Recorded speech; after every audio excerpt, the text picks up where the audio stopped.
a good feel, and especially it will give our speakers a good feel for what you are thinking, and they will pick up the story from there. So let's couple of admin points before we start. One is please remain on mute and with video off through most of the proceedings. This will make sure that there is no unnecessary noise and our speakers are heard loud and clear by everyone. Also, if some of you seem to have joined from devices which have their own names like iPad and iPhone and so on, please can you rename yourself if you go to the participant panel and rename yourself so that when you ask a question, we will know who's asking.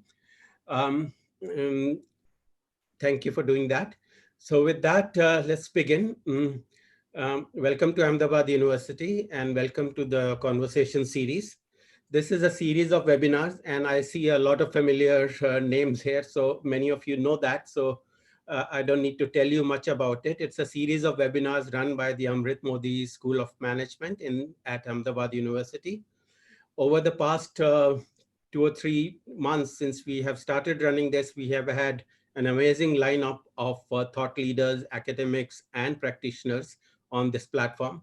And today is no exception. We are exceeding our own expectations with the quality of contributors and speakers we are getting on this webinar.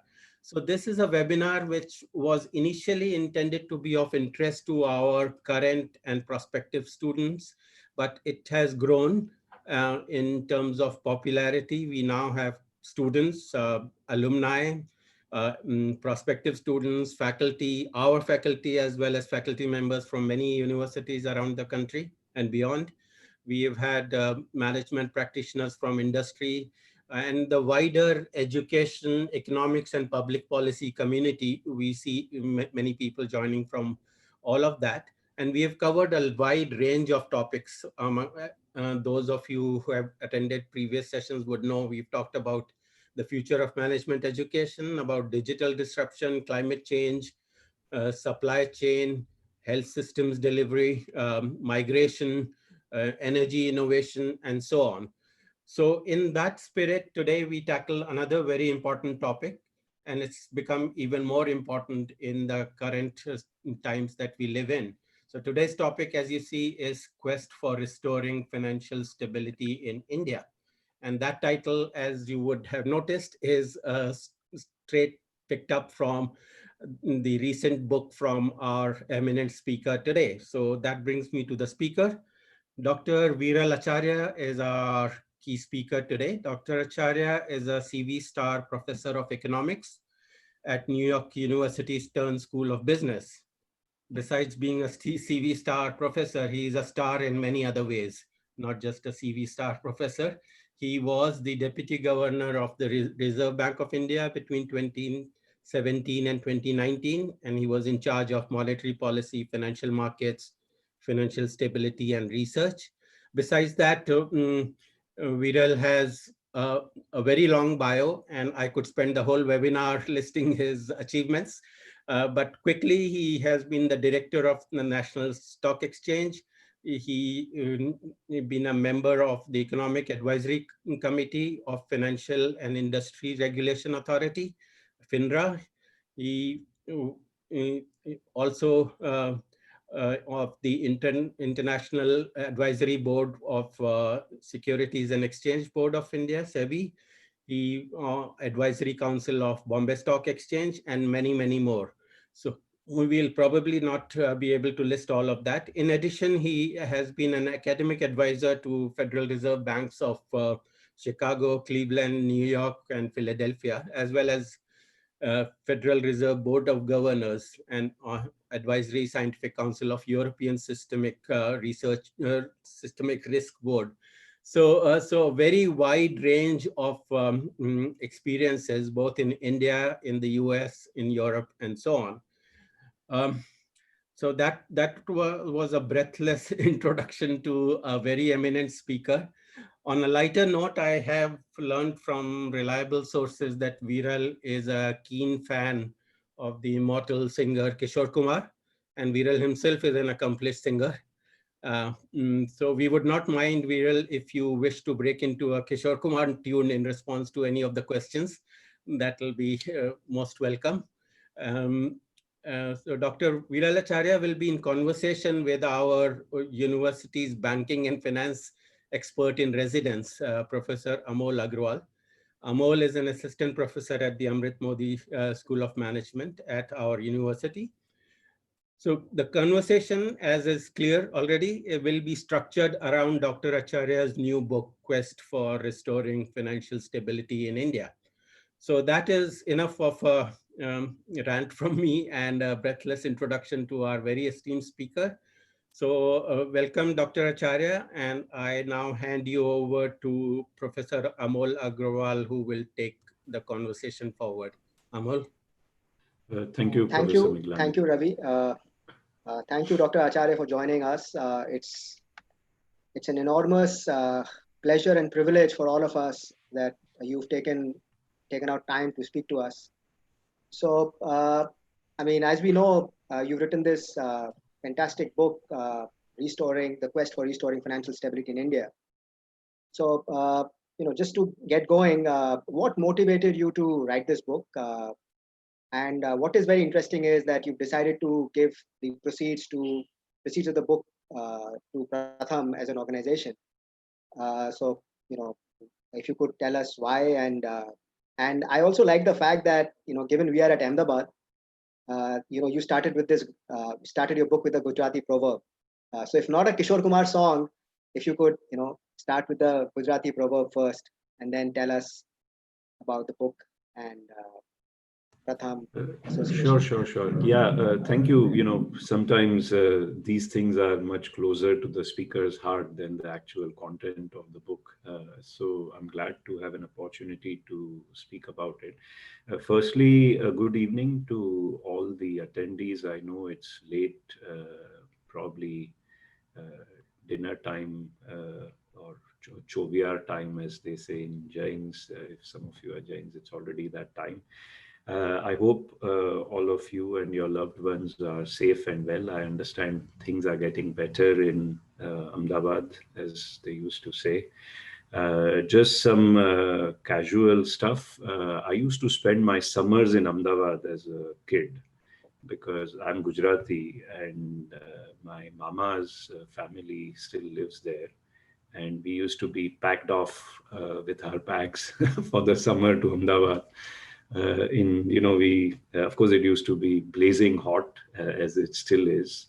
The Gujarati term for that is loo lagi jai. It's like it's very hot and it kind of seeps into you, the entire heat. But I have great memories of both flying kites in the winter and playing a lot of cricket and badminton in the summers when I was in Ahmedabad. So coming back to the questions, Amol, I'll answer it in three parts. Why the book? I was in two minds after my term whether one should summarize and narrate one's experience as a whole or not. Towards the end of my term, I had already started piecing together in my own mind that the reason why we are not able to move forward in a decisive and comprehensive way on restoring financial stability is because in the end, we have a presence of public sector banks in the system. We have government balances which are very stretched, and that the fiscal side, the presence of the public ownership of banks, and the pursuit of financial stability goals are often at fundamental conflict with each other. And I can dwell a lot more upon this when you grill me specifically to get into the details. But I think the bottom line was that when I left the term and I started reflecting a bit on this issue, why is it that we are not able to make progress? Because, in a way, everyone acknowledges that in the last 10 years, we have had a massive problem of banking non-performing assets. So it's common knowledge now. It's not like there is disagreement that we have a problem to solve. So the entire system agrees we have a problem to solve. And yet, when you try to solve the problem as a regulator, there are tremendous headwinds. And I thought it was important to explain, diagnose, explain, and perhaps present some remedies as to why why is the system unable to move forward in spite of a clear acknowledgement that this is a problem. And my thesis is that it's because the fiscal in India is very stretched, and it is always overbearing on financial sector regulation. These influences are very pervasive, they are persistent, and they prevent the lack of any definitive progress on financial stability front, because the moment you try to get forward on financial stability, it's going to require, amongst other things, recapitalizing public sector banks. That's going to be a bill that the exchequer has to foot. They have to create space in the budget. They are not interested in that. And then they just turn to the central bank saying, why don't we engage in some measures so that we don't have to call what are losses as losses. I think let me put it simple. It's as straightforward as that. So I spoke to former governors and deputy governors. There is a sort of some of them have a practice that once you leave office, you should not comment on anything, including your experience, especially your experience. Others, especially the governors, have written their memoir. They've actually spelled out all the details, including specific conversations they've had with specific individuals. And overall, including those who have by and large not spoken about their experience, given the state of affairs in the financial system and the fiscal side, the common feedback I got was that actually binding together the speeches and giving a coherent message on what ails the Indian macroeconomy and financial system would be a very, very valuable contribution. I take their inputs very, very seriously. They've been my well-wishers all along. I had sought their inputs, advice, and suggestions even before I started at the RBI and throughout the term. So when I got this almost unanimous vote from everyone that this should be done, I thought this would be a good way of laying my diagnosis of the causes and the remedies on the table, stir a debate. I don't claim to have silver bullets for all the issues. Maybe one or two here and there. But I think the spirit of the book is really that perhaps we are in denial about the scale and the scope of some of these problems. And I just wanted to lay it out in the open that this is a debate we need to have. And hopefully the debate creates a movement towards certain necessary changes and so on. And you will see that every single speech that I've given has a certain structure. It very often tries to rely on research on India or in the international space.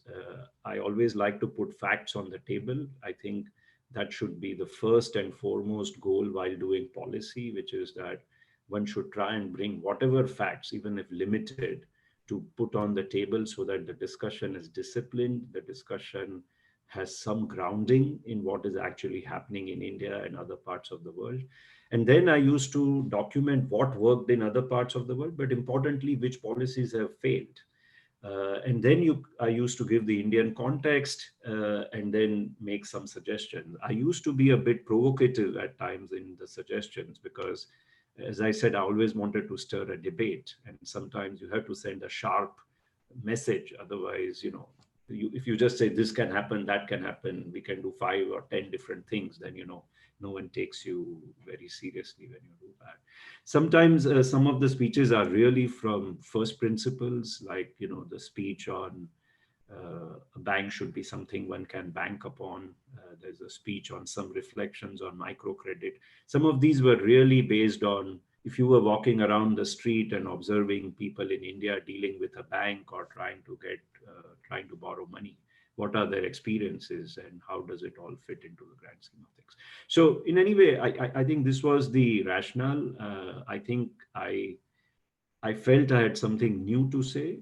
Uh, I think it has a lot of appeal to me based on my experience that it is actually fiscal dominance of financial stability is a significant concern in India. And so I wrote the book. Coming to your other two questions, I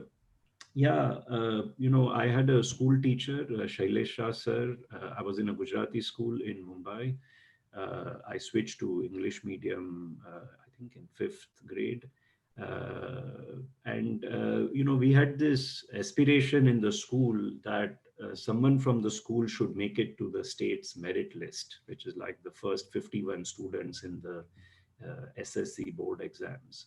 And the school had never done that. It was a very well balanced school in terms of academic, cultural, content, and the right life skills, learning, and so on. But somehow we had not been very competitive in these exams process. And I just happened to be there at a time when the school was championing this drive that, we can do it, we must place someone there. Shailesh Shah sir in particular mentored me for 3 years, 8th, 9th, and 10th grade. He used to do languages and social sciences. I used to do maths and science with another teacher. And he did it without actually charging a single rupee to my parents. He just said, no, this is as much my sort of my drive as it is your child's. And I just learned so much from him. I consider the languages, humanities, social sciences as the software of a person's life. You need the technical skills, that's the hardware, but you also need the software in order to have a good package, so to speak.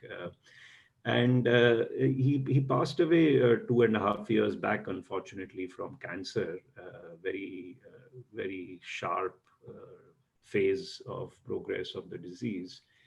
So it's just my wife Manjiri suggested that I should dedicate the book to him, and so I've done it, and I've written 2 lines there, which I had actually written when I was in school. For an essay that he had asked me to write. I don't remember the rest of the essay, but I remember those 2 lines, which is that Bhale maru jivan tu ek matra nani divasari, praktavya sarva kodiya ne nam didu dipavali. What it means is that though my life was just a small matchstick, I lit all the lamps and they called it Diwali. And I really think of him as a teacher like that. I think he was so inspirational for many of us, probably over a 20-30 year phase of the school. And I think it played a very crucial role in my life those 3 years, because as I told you, there was this aspiration, and if I could borrow from Hrithik Roshan's movie, it was like, from Lakshya, like Lakshya ko har hal mein pana hai, it was like that sort of single-minded focus that the school had at that point. And I think it gave a lot of confidence that no, you can set ambitious targets, you can work diligently to achieve them, and once in a while you can actually make it happen. Last point on Pratham. I've been partly because of this free education and mentoring and tutoring I got, I've always felt that this is the best service one can do for the country, in my view. Of course, it takes a lot to bring families out of poverty in a large country and poor country such as India. But if I think there is sort of one ticket out of poverty, I think it is education and skilling of our children and youth. And so I was very fortunate to be associated with this charity called Pratham over the last 20 years. Interestingly, as Professor Miglani mentioned, I like to sing. I used to sing for a band that we had set up at NYU called Sur Bahar. And we started doing concerts for Pratham as a charity through introduction by a friend, because, who would come and listen to college kids wanting to sing? So we thought we should sell the tickets for a good cause. And then I got more and more interested in Pratham's work. Its objective is to have every Indian child in school and learning well. It serves several millions of children all over the country every year. Even in the midst of COVID, actually, its work has been truly remarkable because Pratham's team at the top is very analytical, problem-solving oriented. They had been working on developing digital content in a number of Indian languages even before COVID. And so when COVID struck, they were actually ready to deliver the digital content all over the country. So they have been working with 14 states and over 250 other NGOs to ensure that the children at home are getting the services that they need to keep their minds engaged, refreshed, challenged, and so on. So I thought, it would be nice to donate at least my share of proceeds from the book to Pratham. Of course, I encourage you all to look at its work at pratham.org. And if those of you who have any space in your budgets to make a contribution, even if you don't buy the book, I would say definitely make a contribution to Pratham. I think it does really foundational work, really excellent work. And sometimes these sorts of needs get ignored because we get immediately focused on how to save the corporations, how to save the MSMEs, how to get people jobs back. But I think it's equally important that children who don't have support at home, they are the ones who are really going to struggle to learn if the schools are not on. And we are trying, I can just make a last word here. I know I've taken a lot of time on these introductory remarks. We have a gap at Pratham of about $10 to $12 million for this year's operations to ensure that we don't have to lay off teachers in the country. We are trying very hard to fund this gap in the United States. We have done a fundraiser here, virtual fundraiser. Actually, interestingly, Vaida Rahmanji, who was, as many of you know, she was a goodwill ambassador of Pratham. So she helped us get Anil Kapoor and Shan, one of the singers, on the virtual gala. We had Farid Zakaria from CNN also join us. We had a very engaging conversation with the Pratham team as well, and we managed to raise money. But we are also trying to raise funds in India, and we hope that we can actually give a lifeline to the charity so that while their funds are getting dried up, we don't have to scale down on the important work that the teachers are doing on the ground. So we'll see how it goes, but that's the challenge. As I said, Lakshya ko har haal mein pana hai. We'll make it happen one way or the other. No, Thank you. I mean, this is all very inspiring. I mean, I'm sure Shailesh sir would be very proud of having you as a student. But I was actually going through your book, and interestingly, I kind of noticed you as a scholar, as a budding scholar in around the 2008 crisis, where you wrote this very interesting paper on how public sector banks in India, have not really had a problem because of the sovereign guarantee. And then came in 2009. It's also interesting for the audience to note that you co-edited a book which was titled "Restoring Financial Stability: How to Repair a Failed System." And your new book is titled "Quest for Restoring Financial Stability in India." So, one can't help notice similarities in the titles and how your quest has moved from global shores to Indian shores. So could you take us through the similarities and differences between restoring financial stabilities in the two books, spread across time and geographies? I mean, we are looking at a 10-year period. And it'll be also interesting if you could just start with, defining financial stability. Would you agree with, what the poll, what people had to say in the poll, or you have some other ideas on financial stability? Thank you, Amol. That's a great question.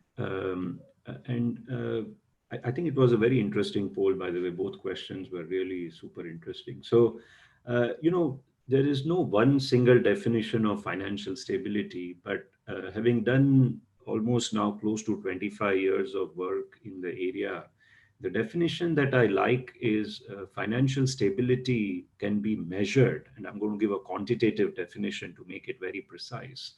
That financial stability is the extent of capitalization that your financial sector would require to continue to provide intermediation such as credit, other kinds of banking services to households, corporates in a seamless manner, even if there was to be a large macroeconomic shock.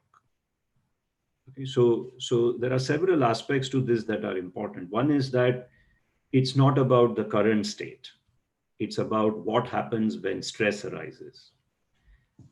Second, it's about not just survival, it's about continue to performing intermediation services in stress in a seamless manner.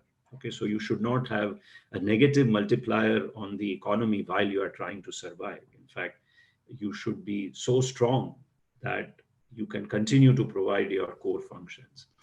And third, how are you going to measure that? You're going to measure that by the extent of capital that you have on the right hand side of the balance sheet, which is when losses arise and you have to repay money to your depositors or bondholders.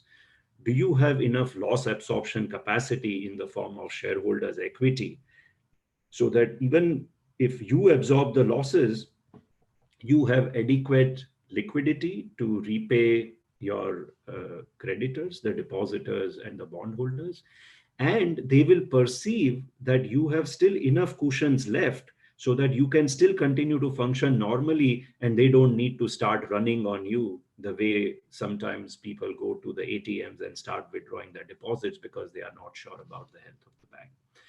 Now, this relates to the poll in a very interesting manner because it says that it is not just about protecting the safety of the deposits which is in the system, but also efficient intermediation.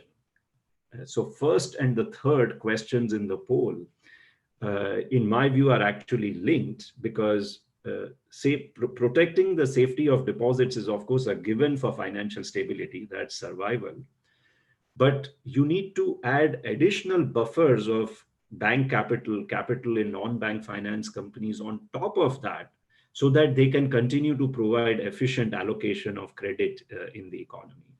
And this is one of the core findings of banking and finance research, which is that undercapitalized banks, undercapitalized financial firms such as shadow banks or non-bank finance companies, they simply don't lend well. They don't have capital and loss absorption capacity to grow their balance sheets. So they are not looking around in the economy as to where there is productive investments, where they can lend and make some margins while having the capacity to absorb losses. They are not looking to grow their balance sheets. They go in a survival mode and their primary activities become two. First, how do I try to find regulatory loopholes so that I don't have to recognize losses as losses. So on paper, I keep my official levels of capital as high, even though the real levels of capital are low. And second, worse, they may even extend credit to their defaulted borrowers because sometimes there aren't regulatory loopholes and they simply want to show the regulator that the loan has been paid back. And this is called as extend and pretend or evergreening of the loans.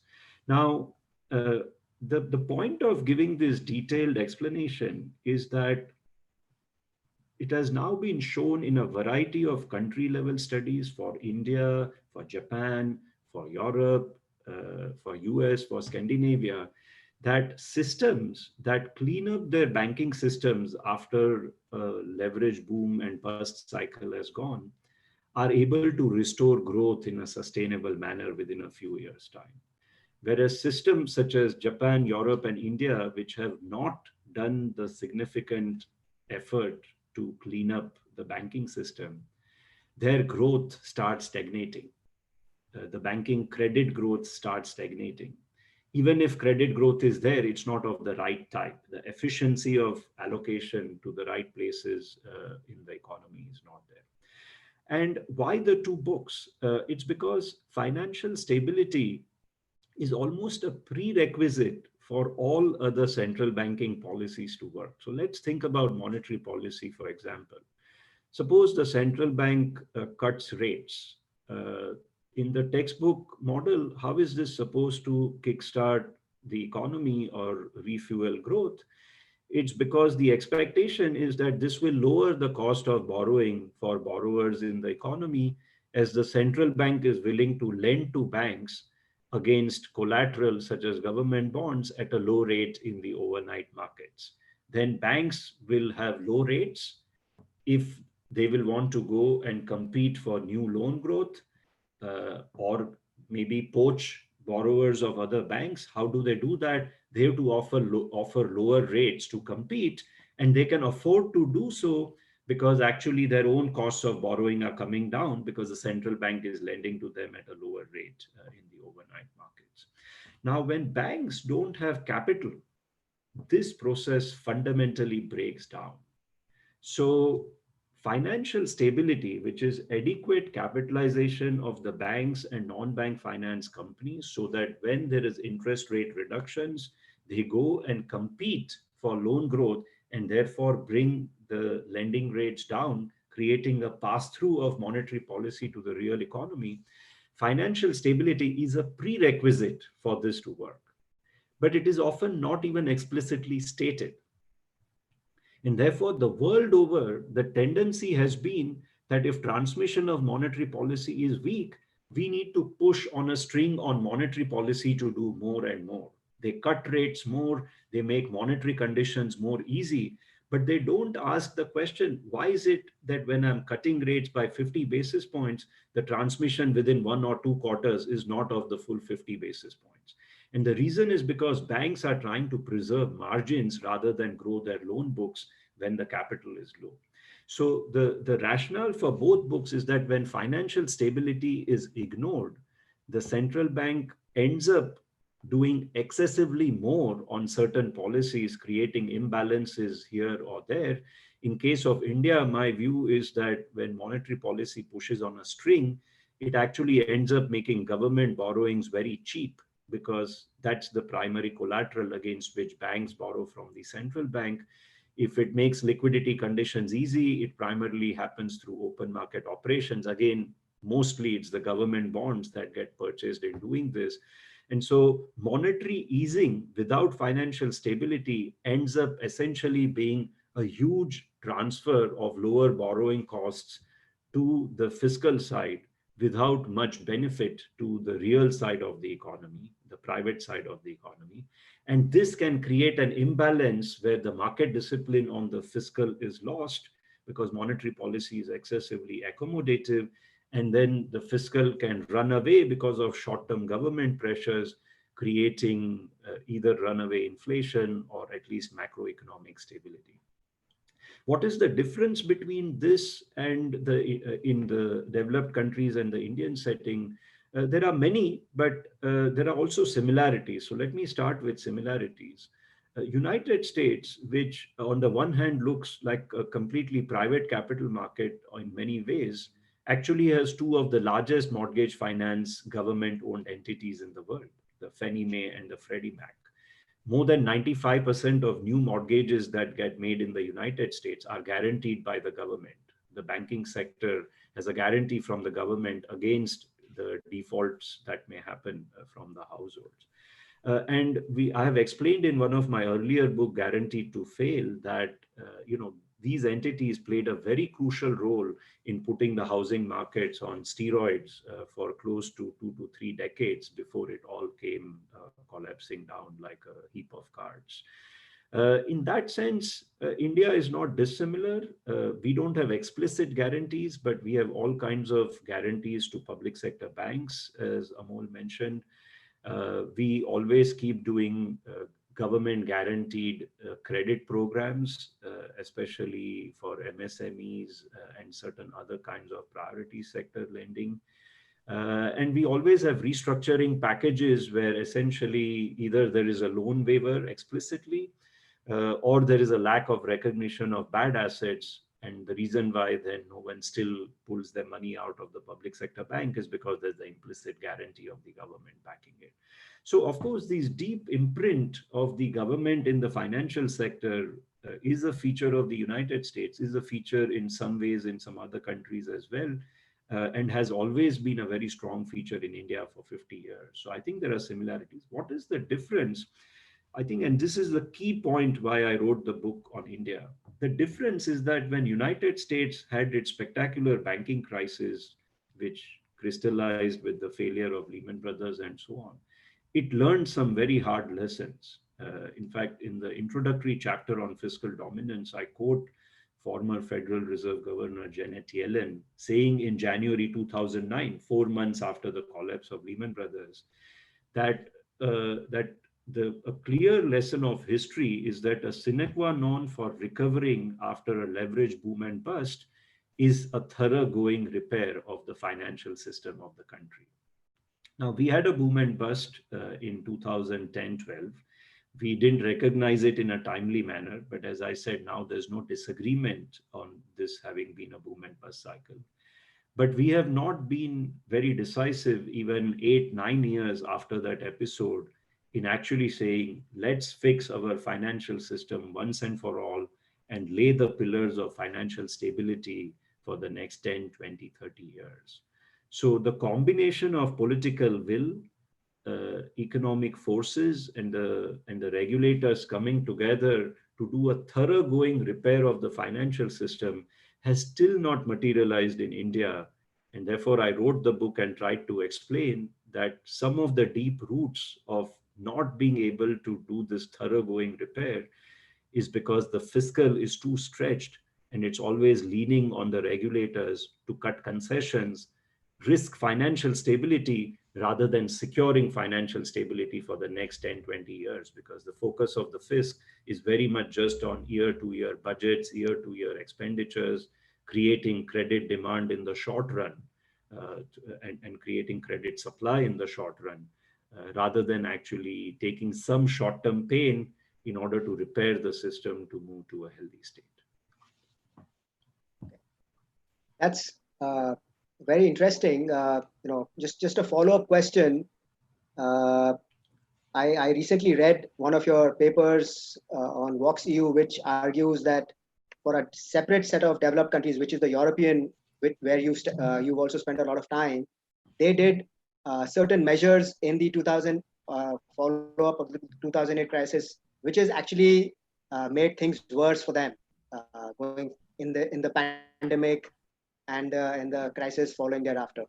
Having said that, so far, at least that's the general impression that as the pandemic, the WHO announced pandemic, everybody was imagining that financial markets are really going to go down. But so far, financial markets or financial stability has held on.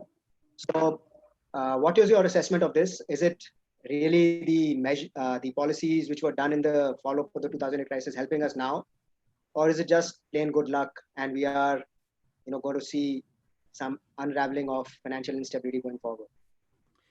Yeah, that's a very important and interesting observation, Amol. I would say that the reason for the stability are different in different parts of the world. Right. In the United States, banks have been recapitalized using stress tests since 2009. In fact, the bank capital levels in the United States are now significantly above the Basel capital standards, because they are saying, listen, we cannot have another financial failure again. As I told you, in fact, my view is that the regulators are in a retribution mode. They don't want that there be a failure of the financial system again. Of course, in the United States, both fiscal and monetary stimulus have been very large. In fact, the United States stimulus for the global economy has been very large through the dollar swap lines that the Federal Reserve has provided to all the large G20 countries. In Europe, I would say it is because of the stability provided through the fiscal and to an extent through the ECB's continuing quantitative easing programs. Because what has happened in Europe is that in the periphery countries, Greece, Ireland, Italy, Portugal, and Spain, Ireland is now in a much more stable condition because it has also recapitalized its banks very well. But in the other four countries, the fortunes of the banks are intimately tied to the fortune of the sovereign, because these banks bought the government bonds in a very aggressive manner when they were undercapitalized, because they were hoping for very quick gains in case the Eurozone fiscal union, etc. came through. Now, of course, that has not happened, but the European Central Bank has stepped in since 2012 in a very, very significant measure to support the government bond markets to prevent the euro from breaking up. But if you look at the market to book ratios of banks in these countries, if you look at their profitability, if you look at their loan loss coverage, these are not very healthy. And if the recovery from the pandemic is not that great, there will be further losses that these banks will have to entertain. Now, Amol, one point is that a regulator, a government, through provision of guarantees, through not accounting for losses in a timely manner, can keep a banking sector in a zombie state for a long time. So, you can tell depositors, you don't have to worry about withdrawing your funds. You need not mark the books of the banks well, so accounting numbers look okay. You can tell investors that even bonds are actually going to be supported by the government. But what my research that you were citing shows is that this is survival. This is not going to ensure efficient allocation of credit in the economy, because unless and until the banks have adequate loss absorption capacity to make new loans and grow their balance sheets, they will continue to focus on ensuring that the past loan problems are not now swelling up beyond the guarantees that are provided to them. And so, to me, the lesson from Japan, the lesson from Europe, the lesson from India is that just doing enough to keep the financial sector afloat should not be called as financial stability, because that doesn't generate the welfare that one wants in the real economy. For that, one needs, wherever growth impulses are springing up, banks are out there trying to make credit at reasonable costs. But if that is not taking place, if banks are very risk averse to lend to healthy borrowers of the economy, you have survival, but that's the survival of a zombie. That's not the survival of a healthy patient. This is a survival of the dead, so to speak. And I think that is the key distinction that I would highlight, which is that Europe also does just enough to prevent falling off the precipice, whereas United States has ensured that it is actually staying far away from the precipice in the first place. Scandinavia, UK, Switzerland, Ireland, these countries all recapitalize their systems to a point where they can withstand a very, very large macroeconomic shock without their financial sector getting into trouble. And by that I mean without them actually. Even today, I'm trying to refinance my mortgage with one of the largest and strongest banks in the United States, and they are interested in doing that, which is a sign that they are actually healthy and wanting to actually get business away from other customers by giving me a rate reduction. It's exactly the transmission I was talking about earlier. My bank with whom I keep my checking account has approached me for lowering my mortgage rate once the Fed lowered the interest rates, because my mortgage is with another bank and they have capital still to be able to capture other customers. Now, when my mortgage gets refinanced, that will be a pass through to me of the Federal Reserve's interest rate policy reductions. Okay. I mean, just a quick sort of follow up to this.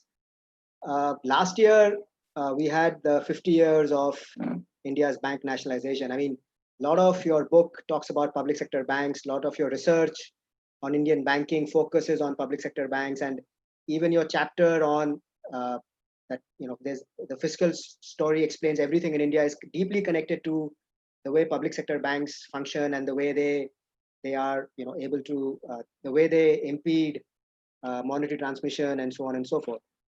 So, and you've been also speaking about reprivatizing the public sector banks. So, how do you, really assess? I mean, and we obviously did organize a conference on the 50 years of bank nationalization where we tried to reflect, but it continues to be a very important landmark in the Indian economic history, if I can say. RBI's own history calls it more important than the 91 reforms, and it continues to shape the Indian economic history and so on and so forth. So your views on bank nationalization as a program, and how does one really get out of this fiscal deficit, public sector bank, and monetary policy entanglement, if I can call it that?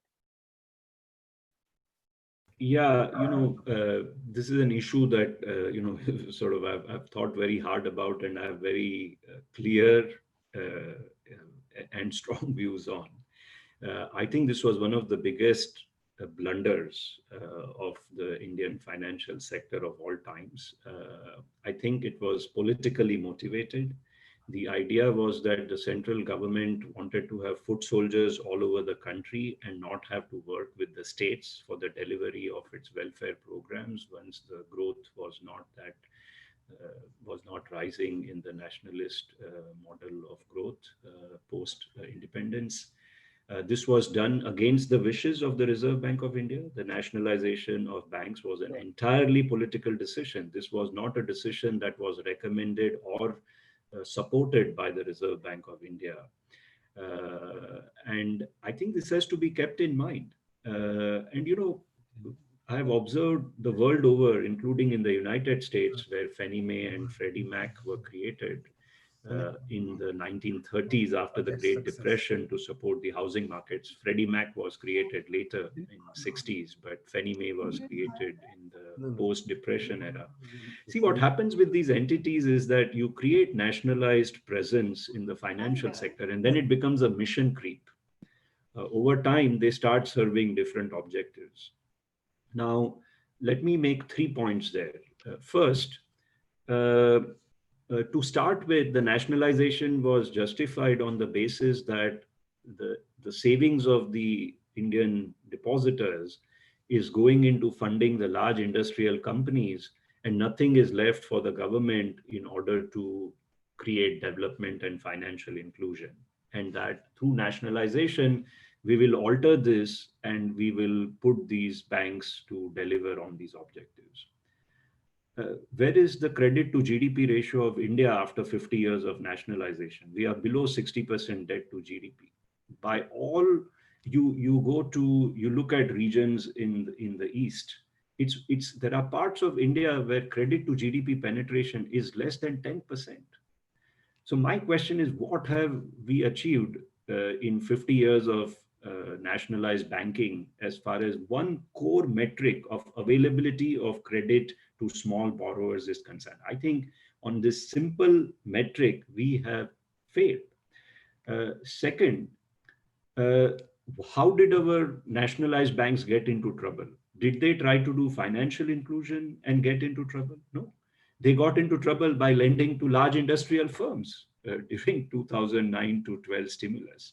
So the whole thing is actually a comedy of errors, in my view, which is that you nationalize them to say that they should not be lending to industrial firms. They should be doing development programs. And then they were used as part of the fiscal stimulus precisely to lend to industrial firms during 2009 to 2012. Now they are undercapitalized because of the losses they made. No one wants to capitalize them because it's going to be a significant cost to the exchequer and they will have to make cuts somewhere else in their budget. And they remain risk averse to lend to the ordinary Indian person at reasonable costs.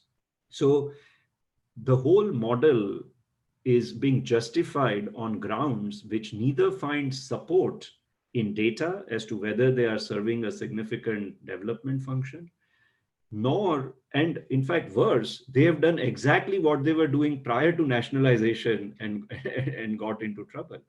And third point here, look at what the private sector banks have managed to achieve over the last 30 years. I'm not saying there is no failure in private sector banking. There has clearly been a spectacular governance failure in one of the large Indian banks. But if you had invested the money that government has put into public sector banks as recapitalization since 2008, I've done a calculation. I believe Dr. Patel also mentions this in his book. If this money was instead invested in the Nifty index or in an index of private sector banks, the government right now would have between 2.5 to 3.5 lakh crores extra savings.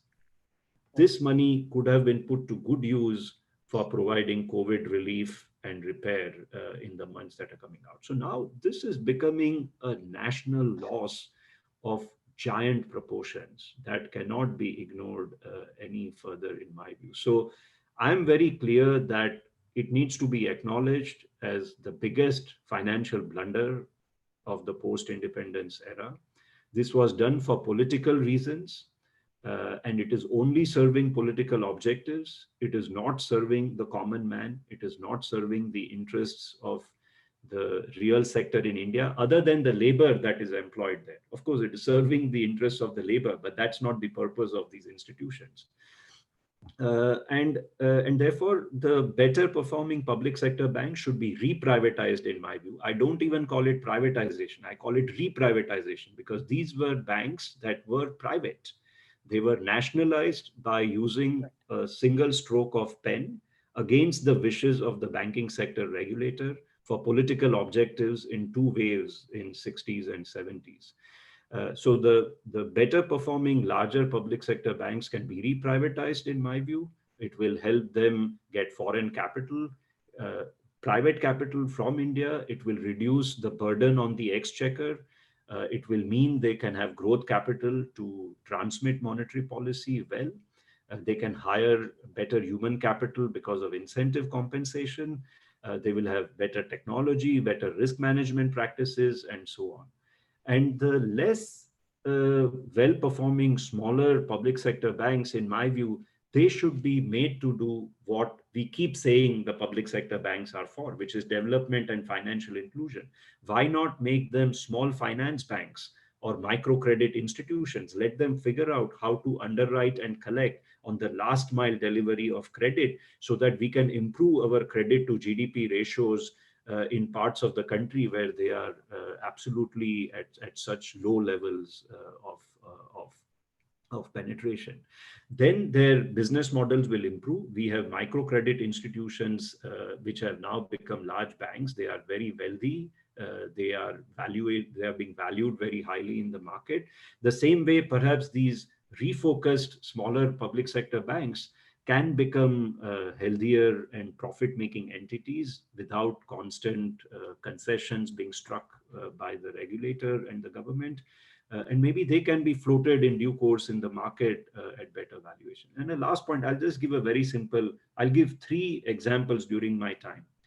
Whenever I went to an ATM in India to withdraw money, in the cases where I found an ATM not working, more than 50% of times it was a public sector bank ATM. I asked my driver and my cleaning lady about the quality of services that they are receiving.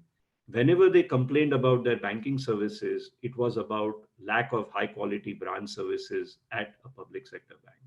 And my last, and I'm going to say this in a funny bang, uh, uh, ultimately the public sector banks, Dr. Reddy puts this in his masterful foreword to my book, and I recommend it very highly. I think the book is worth it just for his foreword, actually. It is such a beautiful historical backdrop of what has happened in India on fiscal dominance, the presence of public sector banks, etc. He basically says that the government, the RBI, and the public sector banks are basically the equivalent of a Hindu undivided family where no one keeps anyone's accounts. And we need to change this system because it is causing a huge loss of taxpayer money. The country has massive needs for infrastructure, health, education. And by making these savings and letting the Hindu undivided family separate itself so that each one can have efficiency of its own, I think the system would be so much better off, in my assessment. Uh, Dr. Acharya, can you hear me? Oh, you're on mute. I think, I'm sorry, there was some internet connectivity. So Ravi, I think we move on to the questions. There are a lot of questions from the audience. I can go on and on. Who are interested in knowing. So Ravi, have you been? As you would have noticed, firstly, Thank you, Dr. Acharya, and thank you, Amol. This has been a riveting conversation. So I was lost in your conversation till this moment. But let's continue the conversation, as you say, more in a Q&A format for the next few minutes. So Amol, while you kind of catch up on the exploding chat box with so many questions, let me get started while you read up some questions that you would like to ask. So one question I notice here is from Sumit Bakshi to Dr. Acharya. Restoring stability assumes that there was stability earlier. Could you throw some light on when there was financial stability in India, and what was its form and what were its salient features? I suspect this is a bit of a tongue-in-cheek question, but your views on it? That's an excellent question. Actually, Dr. Reddy's forward suggests that the arrangement was always this cozy Hindu undivided family, and therefore, it remained stable for a while. But I tried to explain in the introductory chapter of the book that the reason why the problem is becoming more severe in the last 10 years, this fiscal dominance, the constant turning to the banking regulator to relax rules in order to accommodate banks and keep the recap bill for the government low, etc., is because what happened is from 1991 to 2007, we had some extraordinary reforms taking place in India, the post 1991 liberalization and the massive disinvestment wave of 98 to 2003. So the growth, both globally and domestically, was on a very healthy path. The domestic savings in India were actually growing in terms of the savings rate of the Indian households. And the government balance sheet was actually consolidating. The debt to GDP and the deficit numbers were actually improving some. So over a period of that time, a lot of progress was made following especially the Katti Memorial Lecture by the then Deputy Governor, Dr. C. Rangarajan, who of course eventually became the governor and the CEA, Chief Economic Advisor later on. What they did was that by working with the government, the RBI and other regulators, they started moving the economy towards a more market-based economy, because the whole idea of reforms post 91 was that we acknowledge that the nationalized economy is only able to generate a growth rate of 3% with lots of imbalances and balance of payments crisis and so on. We need the private sector to thrive if we are to aspire for a growth rate that's higher than 3%.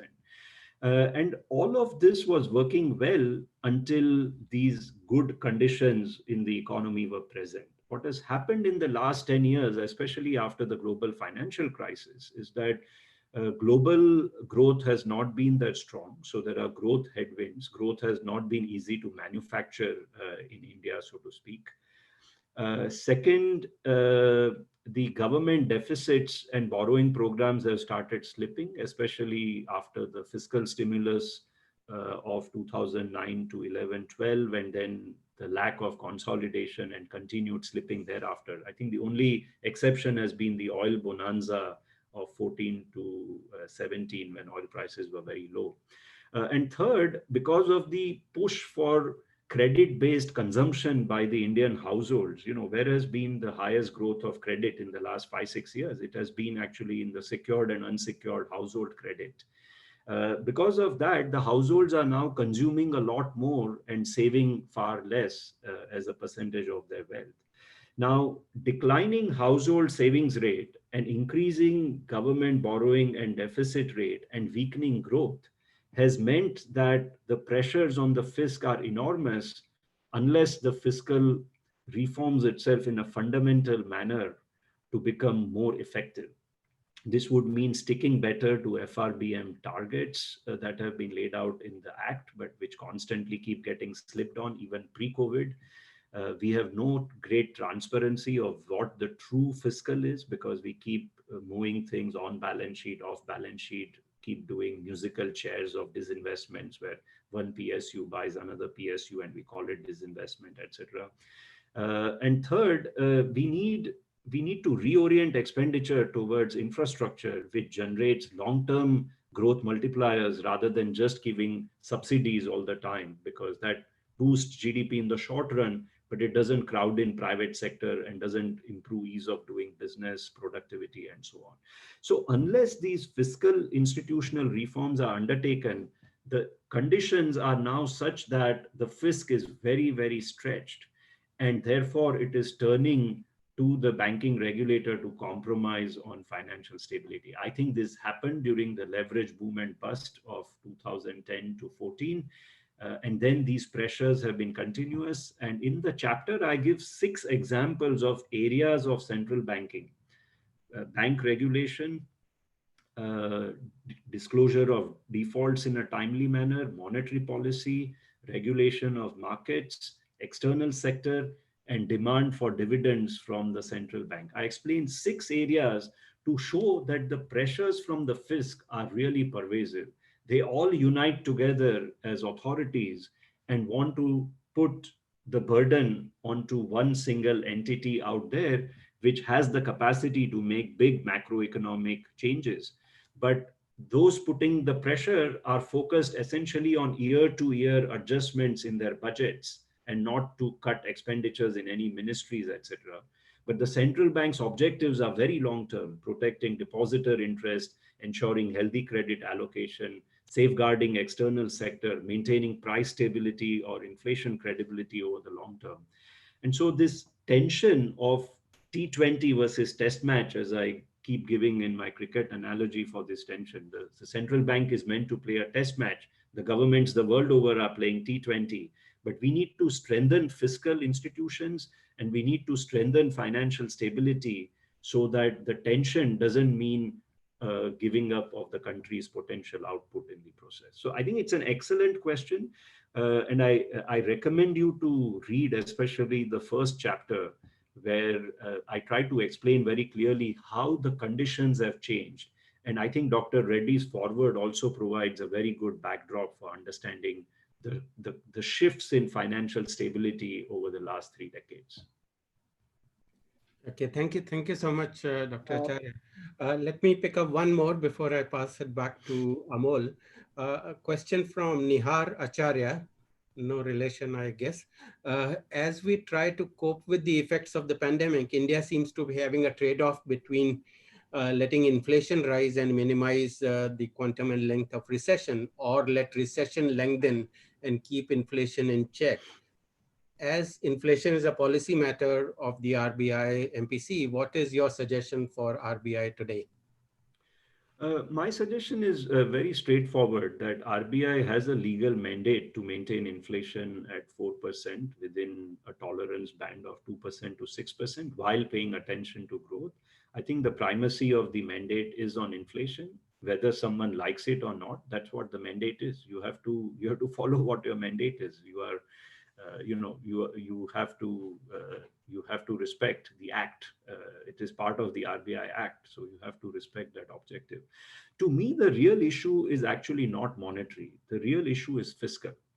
The question is, can we find space in the fiscal arithmetic to spend, make direct transfers where required, and undertake infrastructure expenditures so that we can convince rating agencies, markets, and investors that we are arresting the growth slide. And by the way, the growth slide is not just because of COVID. Growth was declining even pre-COVID. COVID has just pushed it into the negative territory in a very sharp way because of the lockdown and the withdrawal of discretionary spending by individual and by the wealthy individuals.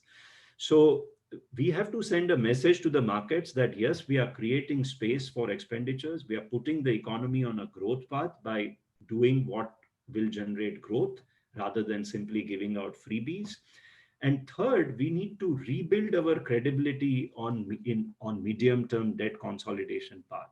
Why are the rating agencies concerned about FRBM targets? Because they are saying, listen, you slipped on them even in the pre-COVID era. So why should I trust that you will not slip on them in the post-COVID era? And for that, I'm recommending in the book a fiscal bipartisan independent council. And this council will be an institution that ensures adherence to the FRBM targets. It can provide transparent accounting of the government deficit and borrowing programs that takes into account off-balance sheet borrowings, and other kind of jugards that get done to make the numbers look right. It will hold a mirror to the government on its progress. Are you really on track for medium-term attainment of FRBM targets? And third, it should vet, as the 14th Finance Commission chaired by Dr. Y.V. Reddy in its report says, every single budget before it is announced should be vetted by this independent bipartisan council as to whether the assumptions in there are reasonable. Because right now, targets are always being met at every budget when it's announced. How is that engineered? You project growth to be phenomenal next year. So tax collections are going to be spectacular. And if in spite of that, you have some hole, you put it into the entry called disinvestments. Okay, disinvestment is just a residual entry. Whatever hole you cannot fill in your budget, you say, I'm going to do that much of disinvestment. Then at the end of the year, you find that the disinvestments, if at all, they have been achieved through some cosmetic readjustments. One oil company buys another oil company, a bank is sold to an insurance company, and so on. This is not the way to do fiscal management. This is, as I said, this is just jugaad. This is not actually fiscal planning and management. And you know, the FRBM Act, look at the words, it's Fiscal Responsibility and Budget Management Act. And what we have converted the FRBM Act into is just accounting jugglery and showing that, oh, the numbers are all fine. I think we need an independent council that puts a halt on this highly dangerous path that the India's fisc is taking on, because, you know, it's getting the total consolidated fisc now by some measures, given the COVID shock to revenues, tax revenues, is going to be between 10 to 15% of GDP. This is now a non-trivial slippage. And so we need to finally acknowledge it, not be in denial, accept it, because accepting where we are will tell us how much of a course correction we need over medium term. And actually the rating agencies will respect this, because it's not like no one knows what the true fiscal number is. They know. But acknowledging it will be telling them that no, India means business. India means debt consolidation over the next 3 to 5 years, because otherwise it's going to be hard to provide fiscal support to the economy without experiencing a loss of credibility with rating agencies, investors, and markets. Okay, that was very clear. Thank you. Amol, you would like to pick up some questions? Yeah, I mean, amazing answers. So, you know, there is, I mean, I also realized that you could have, you know, titled your book as Quest for Restoring Fiscal Stability in India rather than Financial Stability in India. You know, given the amount of attention you pay on the role of fiscal policy and fiscal outweighing everything else. So, you know, you've also pointed out that we are looking at a major crisis and so on and so forth. And there are talks of, so there was one question about the debt monetization by RBI. So if you were an RBI, how would you react to something like this? Because it also takes me back to the speech you gave on, you know, the independence of RBI, which was quite a market-shattering speech. So how would you react to these concerns? These reactions by market participants? Yes. On the title of the book, I would say, I think a lot of the speeches to start with were primarily focused on financial stability and banking cleanup. And as we went along and realized that that's hard to achieve, I started asking the question. In fact, I kind of posed these questions in the introductory chapter of what kept me up at nights, you know, what sort of questions were bugging me. And then the answer to that emerged as the fiscal dominance, which I call a theory of everything in India in that introductory chapter. So I think the focus of the book is still very much on financial stability, but it's explaining that the fiscal over time actually started playing a debilitating influence on achieving that. On your point on deficit monetization, there are two extreme views being taken here. One view is that, and by the way, these extreme views are both within very sound macroeconomists who have been former governors or deputy governors. They are somewhat split. One view is that this is basically like a war financing in the midst of COVID. And because you have to undertake a large expenditure in the midst of a pandemic, the only way to have it meaningfully done without sort of spooking the market is that the central bank basically buys a huge chunk in the primary market. And then, but they have not been very explicit on what next. The second view at the other extreme is that, the market costs are actually relatively benign right now. If you look at the GSEC yield curve, it's not like it's in a very stressful situation, partly because the domestic savings have increased and the demand for credit is not there. So, the money is on public sector bank balance sheets and otherwise is going very heavily into both central and state governments' bond programs. My view is that we need to be somewhere in between, which is that ideally, I've always preferred that the central bank not be in the primary market. So it just directly takes the placement for the government, because that eliminates the market discipline of prices being discovered in the government bond curve altogether. And this is exactly the form of monetization until the 90s, where the central bank just used to buy T-bills from the government, that led to macroeconomic mismanagement, and which the Katti Memorial Lecture of Dr. Rangarajan and then the FRBM Act of 2003 explicitly ruled out, because they said, no, the government for fiscal discipline needs to go to the market and borrow. There is a mechanism called ways and means advances, in which the RBI with the government sets a target every year as to how much of immediate expenditures of the government will the RBI simply print and fund, which is it will just transfer the money to the government account and then it will get distributed in the economy. I think there have been relaxations of these ways and means advances. I think that is the right mechanism to do it. But to see, regardless of whether deficits are monetized or not, the key question is the following. Is India's debt sustainability on a path of consolidation and reasonable levels in 3 to 5 years' time? In the end, that is the question that's going to be asked. Because if you do the exact calculations, the extra liquidity that the RBI prints and provides to the government enters the economy. It goes back into the banks. There is some slippage of currency in circulation, but most of it comes back into the banking system. Right now, we are in a massive surplus liquidity condition. So at the end of the day, the central bank is mopping up this liquidity back from the banks into its balance sheet, and it's paying what is called as the reverse repo rate on this. In the consolidated balance sheet of the government, therefore, this looks like government borrowing, because what RBI pays the banks, it will not be able to pay the government as a profit at the end of the year. Okay, so if you take a consolidated balance sheet view, the deficit monetization in an excess surplus condition is actually the same as the government issuing bonds, albeit at a slightly lower cost, because the RBI is bypassing the markets and using its fixed rates to do these transactions. So to me, the issue is really not at the end of the day about monetization. As I said, I would prefer that the RBI, if it monetizes, does it through open market transactions rather than in the primary market, so that some price discovery and market discipline are retained.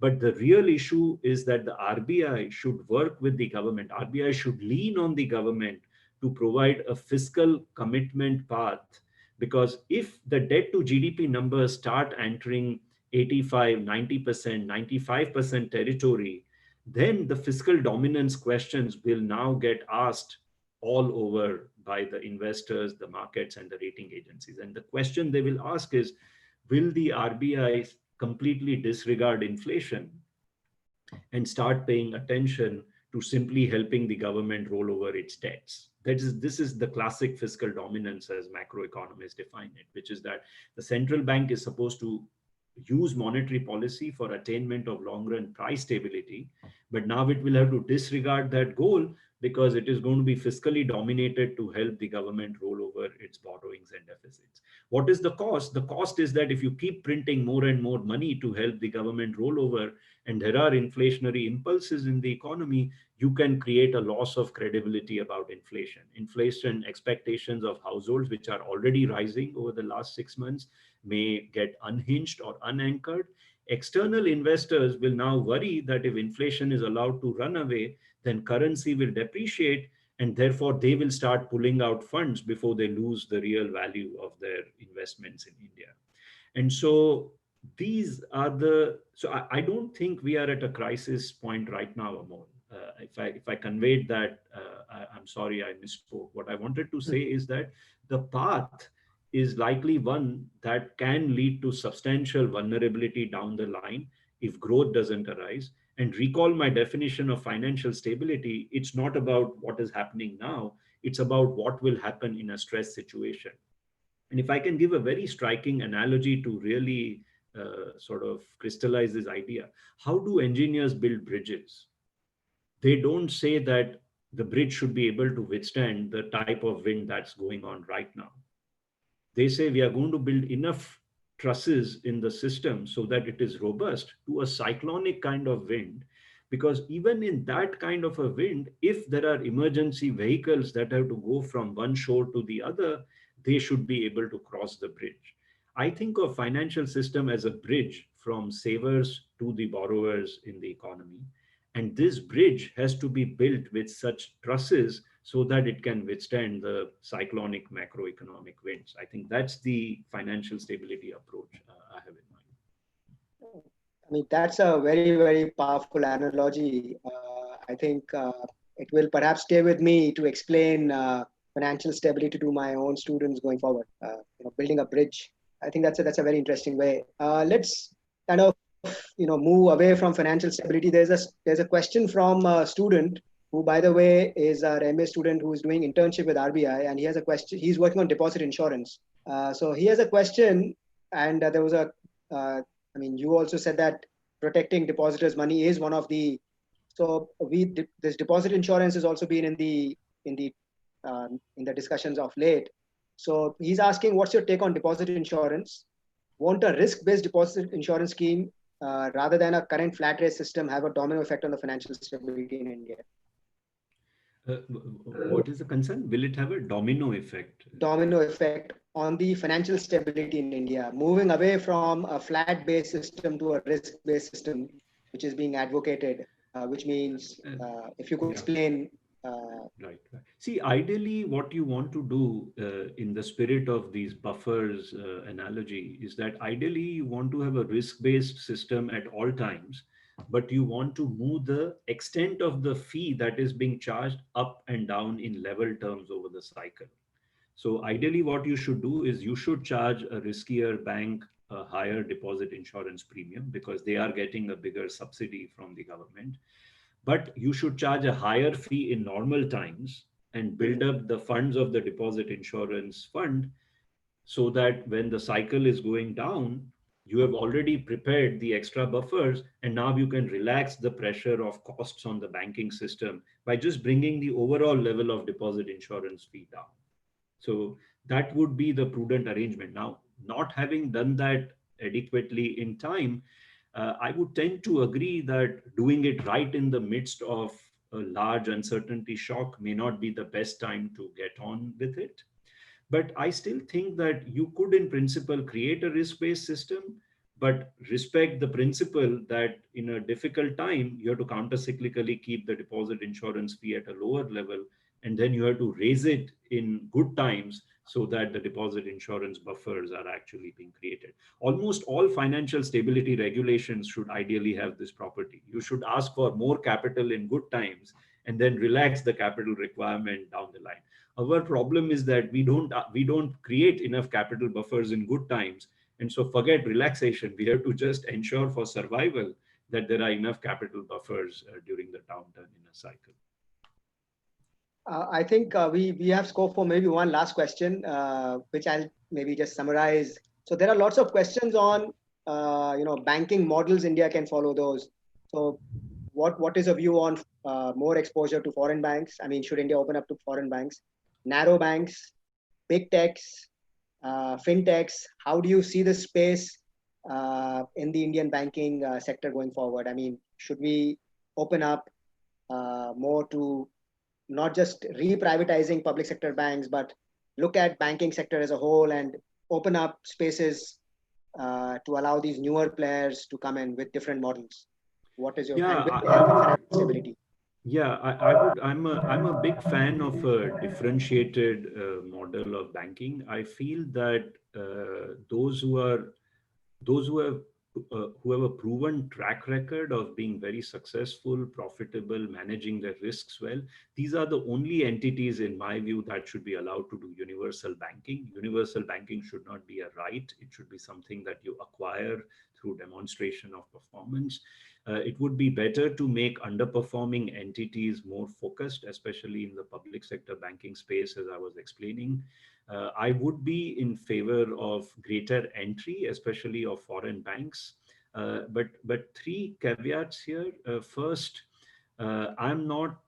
I'm entirely against corporate houses owning banks, because that's going to only aggravate the huge borrower and lender conflicts of interest that are already prevalent in the system. There is tremendous lobbying pressure then to relax banking regulations, etc. Second, I think we need to revisit fundamentally priority sector loans rather than it being a burden on every single bank Mhm. that is out there. I like the model where small finance banks are given a very targeted banking license, and then they are subjected to a much higher effective priority sector lending norms. So, why not actually get a more focused effort on development and financial inclusion rather than asking everyone to do everything? And this could pave the way perhaps for foreign banks to find it attractive to bring capital into India. Because right now the problem is we say, oh, they must be on a level playing field with our banks. So they must face the same priority sector lending restrictions, etc. But the foreign banks turn around and say, okay, I can put my capital in other parts of the world. Why should I bring it into India and not actually maintain very high return on assets in the process? So we have to solve this supply and demand problem. And the way to do it, I think, is to allow them to operate on global terms and make our larger banks also operate on global terms within India by having a differentiated banking model where our focus, development, and inclusion objectives are on specific sets of institutions, and then they can actually be held accountable. Why is the credit to GDP ratio not picking up? I think the Reserve Bank of India, in its latest supplementary reforms in the Monetary Policy Committee, has, I think, among many things, allowed, I think, startups to get into priority sector, but they've also made priority sector lending being receiving potentially a higher weight if it is in a region where credit Right. or branch penetration is actually not that high. I think this is a step in the right direction, as was recommended by Nachiket More committee report on financial inclusion. But I would go further, saying maybe this objective should only be given to a differentiated set of institutions rather than all. So overall, I'm all for entry. Maybe that is one way of backdoor privatization in terms of assets and deposits, which Sure. are with non-public sector banks. But I think the big elephant in the room is the government ownership of public sector banks. I think Narasimhan Committee, which was its report was written more than 2 decades back. PJ Nayak Committee report, which was written 6 years back. And the 14th Finance Commission report, which came in between. All of these have recommended that the government stakes should be brought down to 25% or 30%. But we don't do it, I think, because ultimately every government wants to control bank lending so that they can deliver and channel credit where they want, rather than embracing the principles of efficient allocation of credit through a market-based system. If I could just say one last word, Amol, to me, this is the Sure. key question. Are we ready as an economy to to, in its full faith and spirit, embrace a market-based economy? Or are we too caught up in our own minds, in the cobwebs of the overhang of the nationalized era of 70s, 80s, and a part of 90s, where we can't give up on public sector banks, we can't give up on insurance companies owned by the government, we can't give up on public-owned non-bank finance companies like Power Finance Corporation. We want always the government to solve our problems rather than individuals and the private sector actually solving the problems. I think this question of balance between the government, the central bank, the markets, and the private sector, to me, this is the question of our times in India right now. And I think it's going to have a huge bearing on the shape that the macro economy takes.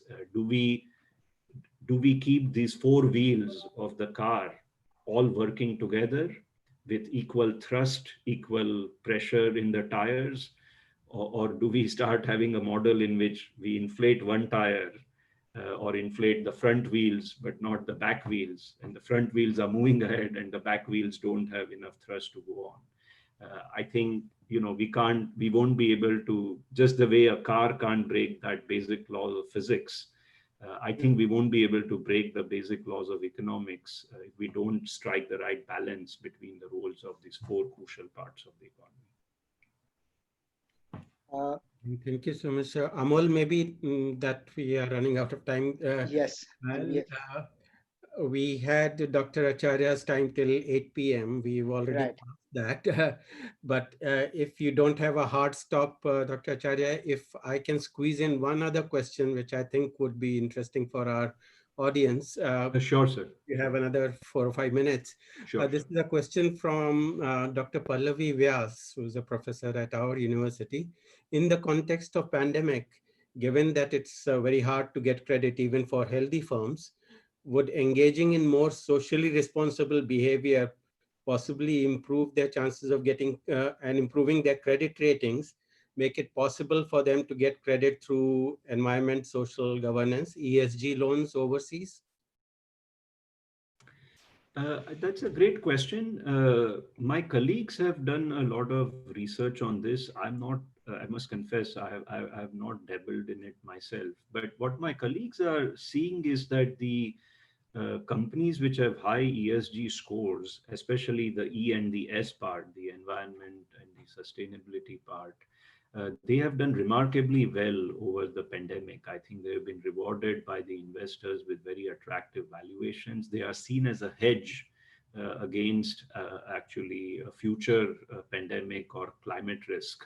As you know, many think that the increase in the arrival of pandemics such as SARS, MERS, COVID, etc., is a sign that global warming is causing the wildlife to move away from the tropics towards the poles. And as that is happening, they are coming in contact with germs, bacteria, viruses that they were not exposed to before, don't have immunity for. And through that, these zoonotic diseases, which get passed from animals to human beings, are now increasing their frequency. So many view the pandemic actually as a manifestation of climate change risk.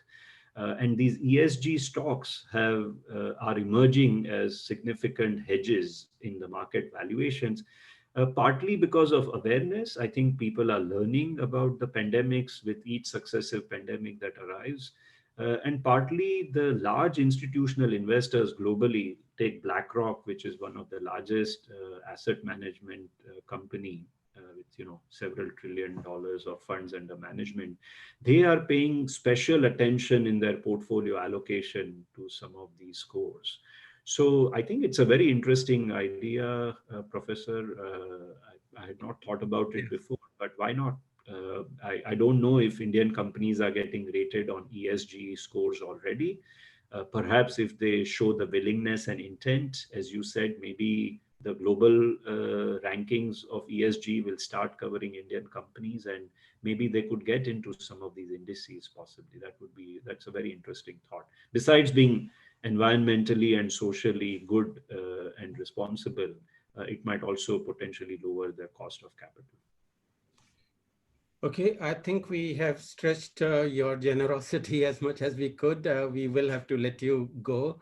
Amol, if there's nothing else, then we No, can. we cannot let Dr. Acharya go without singing a Kishore Kumar song. So No, no, maybe no, no, uh, no. If not or, singing, what? Yeah, or let's maybe not put just a Dr. couple of Acharya. lines which could just summarize Yeah, yeah. your Let's views not or put Dr. Acharya on the spot in terms of singing a tune, but if from your vast anthology of Kishore Kumar, if you think there is some words of wisdom in any of his songs which kind of summarizes the state of our world today, we would be happy to listen to that. No, no, I don't have anything Yeah. specific. I think all I can say is, I usually can't sleep without listening to some Kishore Kumar songs. So if some of you have a problem of insomnia as I do, then you might want to listen to Kishore Kumar songs and get some good sleep in the night. which one gets the best sleep, sir? If you could ask you. No, it's such a whole cross section. I have to say that in the nights, I tend to listen to the more sort of philosophical versions of the songs. Of late, I've been listening a lot to, the usual, Kuch To Log Kahenge, Zindagi Ka Safar. There's a song called Jo Raah Chuni Tune, Us Raah Pe Rahi Chalte Jana Re from Tapasya. So some of those songs, my personal favorite is Badi Suni Suni Hai from Mili. I like that song a lot. Wo Sham Ajeeb Thi from Khamoshi. During the day, sometimes if I have time, I end up listening to the more peppy numbers. But I think at the end of the day, I find the more sort of philosophical songs, the ones that touch me the most and get me thinking, give my mind a lot of peace, and then I go to sleep. I usually, I think what I love about Hindi film songs is that because they used to break out into a song every now and then in the movies, there is almost like a song for every situation that occurs in life. And I just find it fascinating because no matter what the situation, difficult, easy, you can always have a good laugh and have some sense of humor about life by thinking about if you had to sing a Hindi song right now, which song would you break into? And there is always a song, that fits any situation of human life. And I just find it fascinating.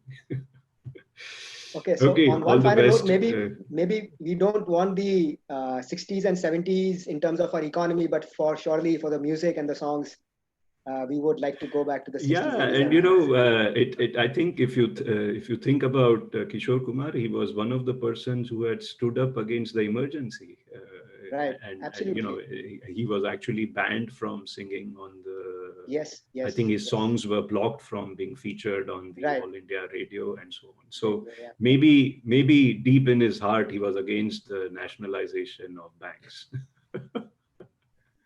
Okay. On that That's fantastic. high note of nostalgia that takes us all, at least takes us all of a certain age back to those good old days of the 70s, 60s and 70s. On that high note, thank you so much, Dr. Acharya, for your time. And thank you, Amol, for your insightful, incisive questions. And most importantly, thanks to our audience who have stayed with us and have asked such interesting questions. So with that, we would bring this to a close, and thank you all and good night.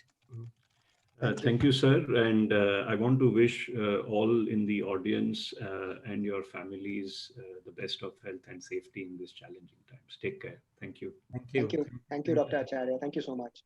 Bye-bye.